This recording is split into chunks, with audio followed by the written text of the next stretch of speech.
Hosted by you/RadiantRub1212. I, 24M, recently proposed to my now ex-fiancé, 23F, after 2 years of dating. We met through mutual friends at work. We started talking as friends, went on dates, and on New Year's Eve, we officially started dating. At the beginning of our relationship, she mentioned this guy, Marvin. According to her, Marvin has always had a crush on her, and during the first few months of our relationship, he texted her several times, asking her to leave me and give him a chance. We used to talk about how pathetic this guy was and how she despised him for suggesting she would leave me for him. I must clarify, I'm nothing special, I'm a short, Asian, nerdy guy.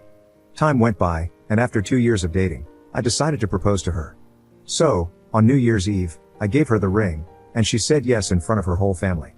I had some money saved, she doesn't work, so I started looking for venues, catering, invitations, decor, and everything. I spent a large amount of money, as her parents were not in a position to help with the expenses, and I had enough savings to handle this comfortably. One day, while we were running errands, we started talking about having a three-way. We're in our 20s, so there are a lot of things we want to try. We discussed for a while how we could find someone, and she quickly said, I have someone in mind. I asked who, and she replied, Marvin. I know that was the first red flag, but I let it pass. I asked why him, and she just answered that she was physically attracted to him. I asked why she would say she hated him at first and then choose him as her first option for a three-way, and she replied it was only a one-time thing. So I told her it was okay, but we needed to talk later to set rules, limits, and I would like to talk to him personally before giving the green light. During the next couple of days, she started acting really excited, coming to me to show hotels and asking when we were going to meet with him, talking about how exciting everything was. I told her we needed to discuss things first, as it's not as easy as it sounds, and we needed to set some limits. After that, she calmed down for a day or two but then started bringing up the subject again. It reached a point where she insisted so much and brought up the topic so many times that I ended up telling her that she either needed to calm down, or the three-way wasn't going to happen. She apologized and mentioned I was right, but something still didn't feel right. That afternoon, while we were taking a nap and she was sleeping, I went through her phone and found out she had been cheating on me with him for a couple of months. They had been meeting while I was at work, and she even sent him one of those kink tests you can find online to see if his kinks matched hers. To say I was furious is an understatement. She woke up while I was checking her phone, and I confronted her. She started crying, saying she was sorry and that she didn't know what she was doing. I packed my things and stormed out to stay at a hotel. That night, I got a call from her parents, accusing me of ruining the engagement and acting like a baby, saying I was the one who brought up the topic of the three-way and that their daughter wasn't at fault. I hung up without saying anything and started canceling everything I had planned for the wedding. She called me the next day, apologizing and asking me to come back.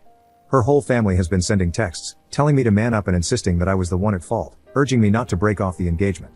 Am I the jerk for canceling everything? Update 2 days later. Hey guys, thanks for everyone's advice. I appreciate both the support and the mean comments. Both perspectives were helpful. Now, let me address just a few things before I continue. My ex stopped working to go to college. We met at work, but she quit once we moved in together. Yes, my now ex-fiancé told her parents we were breaking up because I suggested the three-way and got mad when she mentioned Marvin. And her parents believed her. Yes, I needed reassurance to make sure I wasn't at fault. I've been conditioned all my life to be a doormat, so it's hard to stand up for myself. Here's the update. After reading all your messages, I reached out to my father-in-law, and we agreed to meet at a nearby mall to talk about the reasons why I broke off the engagement. I had a good relationship with him, as we both share the same interests and hobbies, so I figured we could have a conversation. We met, and even though he seemed mad, he agreed to listen. I took screenshots of the conversations my ex-fiancé had with Marvin and showed them to him. After looking at everything, he told me that my ex had given them a completely different story. According to him, my ex went to them crying, saying I was breaking the engagement because I wanted to have a three-way, and when she picked Marvin as the third, I snapped at her. He also mentioned that Marvin has been coming by to check on my ex, as she has been staying with them since we broke up. We went to my apartment and packed all of her belongings to move her out. The ring was at the apartment as well, so I kept it. We're on our way to drop everything off with her right now. I'll keep you guys updated. Second update 10 days later. Hey guys, I'm back. I know y'all have been waiting for this update. I had to create a new account because I got shadow banned on the other one. I apologize for the delay.